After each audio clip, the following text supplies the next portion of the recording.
صوبایي اسمبلو د زیاتره حلقو غیر ختمي او غیر سرکاري نتیجې اعلان شوي دي چې تر مخه پاکستان تحریک انصاف د قومي اسمبلی 109 او مسلم لیگ نون 80 سیټونه ګټلي دي. خیبر پښتونخوا کې هم پی ټی آی میدان وړی دی او اوسه پورې 15 حلقو باندې کامیابي ترلاسه کړې ده. د ملک مختلفو برخو نه راغلي غیر ختمي او غیر سرکاري نتیجو تر مخه پاکستان تحریک انصاف قومي اسمبلی کې 109 سیټونه ګټلو سره د نورو پارټو نه مخکې ده. مسلم لیگ نون 80 پیپلز پارټۍ 38 متحده مجلس عمل 9 ام کیو ایم 9 او ګرینډ ډیموکریټک الائنس 7 حلقو باندې کامیابي ترلاسه کړې ده. په 23 سیټونو آزاد امیدواران منتخب شوي دي.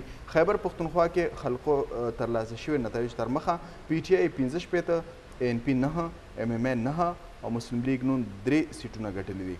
خیبر پښتونخوا کې د تحریک انصاف مخالفو پارټو مشرانو له اپسټ شکستونه ورکړې شوي دي.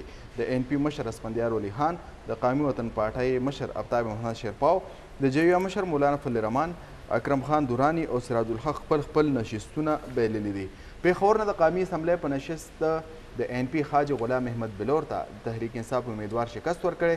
غلام احمد بلور خپل شکست تسلیم کړی دی او پی ټی آی چیرمین دی په انتخاباتو کې په کامیابۍ مبارکي ورکړې ده. پنجاب نه د مسلم لیگ نون 140 سیټونه ګټلي دي ولې پی ټی آی 122 حلقو باندې کامیابي ترلاسه کړې ده. سند کې پیپلز پارټۍ او یا پی ټی آی 22 ام کیو ایم 13 او ګرینډ ډیموکریټک الائنس 10 سیټونه ګټلي دي. دغه رنګ بلوچستان کې د بی اے پي پارټۍ 14 ام ایم ای 8 بلوچستان نیشنل پارټي 9 او پی ټی آی 4 حلقو باندې کامیابي ترلاسه کړې ده.